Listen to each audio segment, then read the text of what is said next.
That's our phone number. You can call. We will gladly help you out. We know this is a big, big week in fantasy. So I guess let's start by, because I know that it keeps our listeners totally enthralled when we tell them about our lives and what we're doing in fantasy. Mark Graham? Yes. Well, after we take this phone call, I want to know how you're doing this year. Okay. All right, but we'll go ahead and take a phone call. 529-1450. Caller, what can we do for you? Hey, that whole bandwagon thing, my dad gave up on the Bears in '85 when Refrigerator Perry went in instead of Walter Payton. Yeah. So he went to the Saints, and they've won a Super Bowl since, so it paid off. There you go. Got Devonta Parker. Doesn't look like he's going to do much today. Threw Willie Snead in there. What you think? Parker's not going to play, is he? Yeah, Parker's out today. I think they're gonna see how he feels pre-game, but leaning towards not playing Devontae Parker. So Parker is unlikely to play. Yeah, going across. Yeah, unlikely to play. As far as Snead goes, Snead drives me crazy. Yeah, because there are games where he will catch 4 or 5 passes for 90 yards and a couple scores. Then he'll catch 4 or 5 passes for 40 yards or and nothing. Not. Yeah, but or this not game anything. against Detroit, you have those wide receivers for the Saints. You'd think though a New Orleans Detroit game would have a lot of points, and you would think Snead would somehow manage to grab some of those points. Do you have any other options for that spot? Sanu.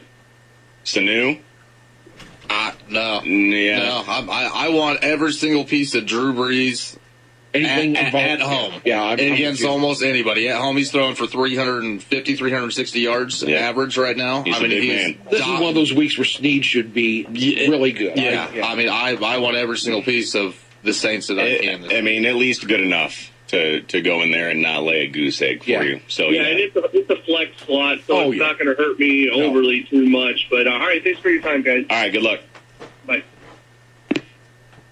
Yeah, when you get New Orleans where they're at home, you play every Saint you possibly can. I mean, they will rack up. You saw what they just did last week at home against the Rams. They're at home again against Detroit. And I've got a list, much like Chris Jericho, like I do every week, the list of Pedigo. And on my list is definitely that New Orleans wide receiver situation this year and kind of what we've seen happen as it pertains to Michael Thomas and also Brandon Cooks, who of 0 catches. Breaking news. Could be possibly the center of some trade talks going into next season. Is also what somebody believes could happen. So yeah, well, he spoke up a little bit on his situation. So yeah, something to look forward, maybe to keep an eye on going forward. Now, or this week does he blow up? Squeaky wheel gets the grease. Yeah. Well, I tell you what. No. I don't. I mean, not like that. He's not gonna. Michael Thomas is the number one. Yeah. He is the number one in New Orleans. He's that guy. It's real. It's not Drew Brees has just decided to throw him the ball more. It's because he's better. He's better. So Brandon Cooks, another good player, another super fast, electric, former first-round pick. Nothing wrong with him, but he's not the number one, man. He's just not. So, like I said, I've got that on the list. I feel like now I can check it off the list. We just kind of did it. There you go. But we might come back to that a little bit later and touch on that. All right, Mark, you've dove straight back into the fantasy waters this year, just like old times. Your first draft pick in the history of your life was Thurman Thomas. And now, here we are, 2016. How you holding up, buddy? How's it going? Doing pretty good. I had a dynamite week last week, as I talked to you before we went on air. I'm in a non-PPR league and got 153 points, beat my opponent by 90. I'm 7-5. I'm leading. It's 12-team.